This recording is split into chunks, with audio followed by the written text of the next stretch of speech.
Holidays are supposed to be about family, warm food, kind words, and gratitude. But that year, my own son decided to turn kindness into a joke. I had baked a pie, the way my mother once taught me. The crust golden, the filling rich, every detail shaped with love. But when I placed it on the table, he smirked. "Why bother, Mom? We've got real food tonight." Laughter followed, sharp and careless. I said nothing, only smiled. Because while they mocked my pie, they didn't know the truth. The $20,000 catering bill had been signed. By me. I had woken up early that morning, hands dusted with flour, rolling dough the way my mother once rolled it for us. For me, baking wasn't about saving money. It was about tradition, a piece of the past folded gently into the present. By the time the pie cooled on the counter, the caterers had already begun setting up at my son's house. Gleaming trays of roasted meats, delicate pastries, and glasses polished to a shine filled the dining room. No one knew the cost. No one asked who made it possible. That was fine with me. I didn't need applause. When I carried the pie in, still warm, I thought it would be a small addition, a gesture of love among so much abundance. But my son's laugh cut through me like a blade. "Mom, you really brought that? We spent thousands on professional chefs, and you show up with this?"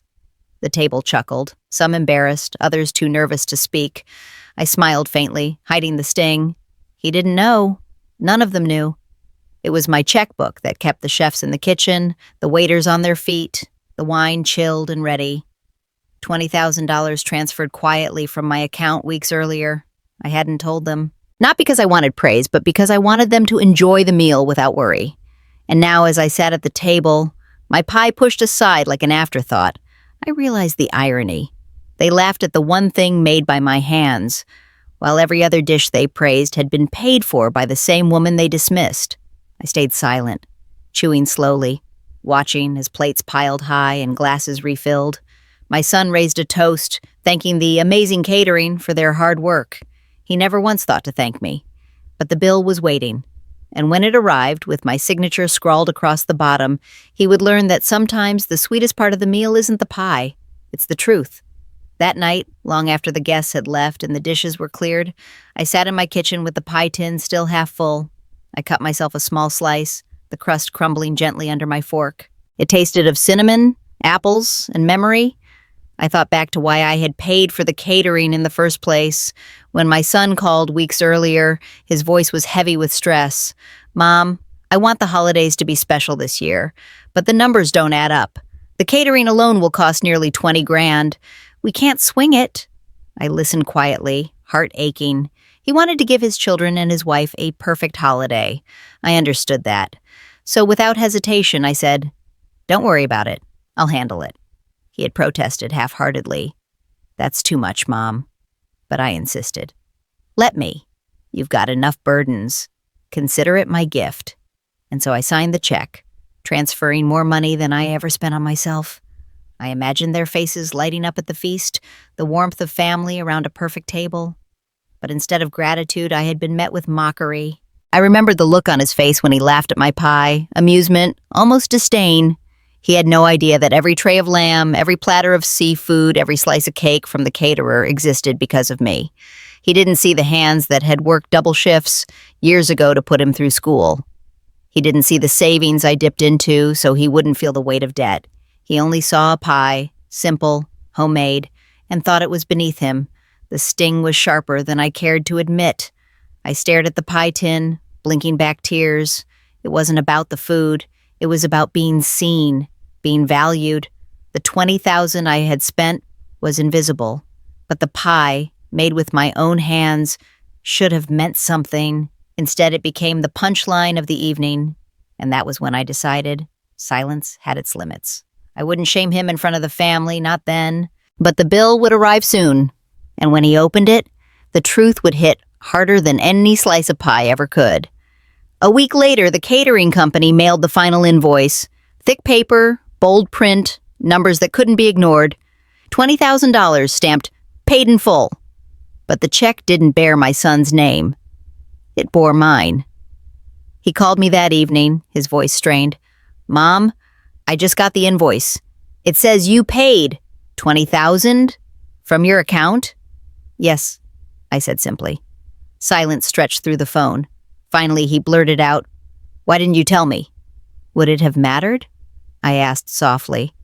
"You mocked the only thing I brought with my own hands.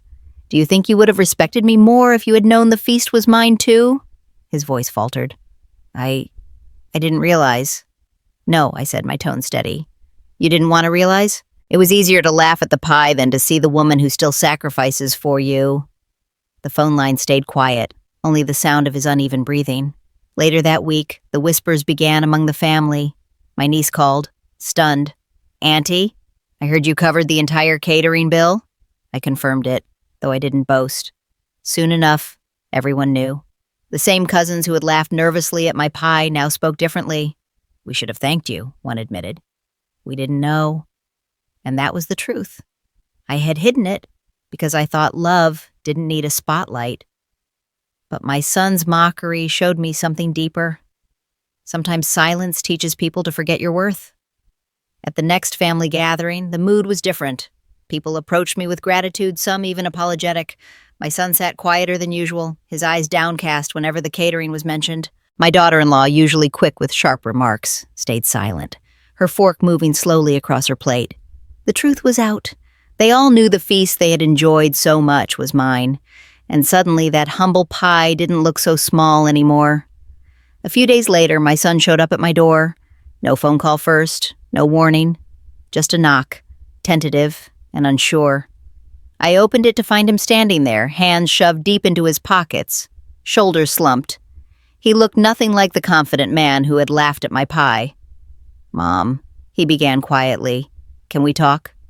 I stepped aside and he followed me into the kitchen.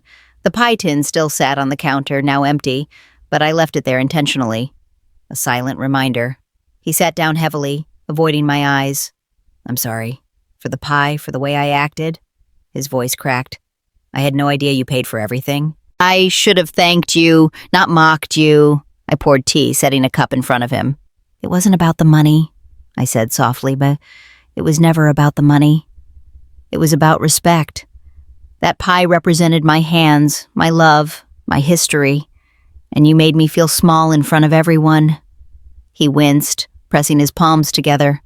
"I was showing off, trying to make the night perfect, and I didn't think. I didn't realize how cruel I sounded." "You didn't think," I echoed. And that's the problem. You don't think about the quiet sacrifices. You only see what sparkles, what impresses. But behind all of it is me. Always me. His eyes filled with tears, and for the first time in years, I saw my boy again. The one who used to hug me tight after scraped knees, the one who once whispered, "Thanks, Mom," for small things. "I don't deserve you," he whispered. I reached across the table, placing my hand over his. Respect isn't about deserving. It's about choosing to see. If you start seeing me again, not as someone to joke about, but as the mother who still gives, you'll understand. He nodded slowly, swallowing hard. "I promise, Mom. No more jokes at your expense. No more taking you for granted. You deserve better than that." For the first time since that night, my chest loosened. Maybe he truly meant it. But one thing was certain. The lesson had been written clearly. $20,000, stamped in ink, signed with love, and underscored with dignity. And my son would never forget it. The next family gathering came sooner than expected. Another holiday, another full table. But this time, the atmosphere felt different the moment I walked in. Instead of awkward glances or dismissive smiles, I was greeted with hugs. Cousins thanked me again for covering the last event, some even admitting they had been embarrassed by their silence when my son mocked me. I accepted their words graciously, but inside I carried them carefully like fragile glass. My son was different too. He came straight to me, offering to take my coat and pull out my chair. His voice was softer, his tone respectful. "Mom, sit here, at the head," he said, gesturing. The same relatives who once chuckled at my pie now leaned forward to ask about my recipes. "Could you make that crust again? What's your secret?" Their questions weren't about food. They were about finally seeing value in what I offered. As dinner went on, I noticed my son watching me closely, as if making sure no word or gesture diminished me again. When I lifted my fork, he poured my wine. When I stood, he was at my side. Small things, but each carried the weight of understanding. At dessert, my daughter-in-law placed my pie in the center of the table. Not a caterer's creation, not a bakery's. Mine. She even announced it herself. "This pie is special. It's made with love." The family clapped politely, and though her smile was a little forced, I knew it mattered. It meant she, too, had learned. As I tasted the first bite, I realized something important. Respect isn't purchased with $20,000. It isn't baked into a pie crust. It comes from setting boundaries, from showing others that dignity cannot be ignored. That night, as laughter filled the room again, it sounded different. Warmer, kinder. For years, I had been the quiet one, letting my sacrifices go unseen. But no more. Because the truth was clear. Sometimes it takes a bill, sometimes it takes a pie, but sooner or later, people learn the cost of forgetting who fed them. And once they learn, they never forget again. In the end, it wasn't the fancy dishes or the expensive wine that people remembered. It was the simple pie, and the lesson it carried. My son mocked me, thinking my effort was small compared to what money could buy. But when the truth came out, he realized every bite of that catered meal had been paid for by the very woman he had laughed at. Respect doesn't come from price tags or polished silver. It comes from seeing the hands that give, the sacrifices that go unseen, and the love that quietly builds everything around you. So the next time someone dismisses a simple act of care, remember behind it may stand the person who made the feast possible. Tell me, have you ever been laughed at, only to prove your worth in a way no one expected? Share your story below, and stay for more tales where dignity always gets the final word.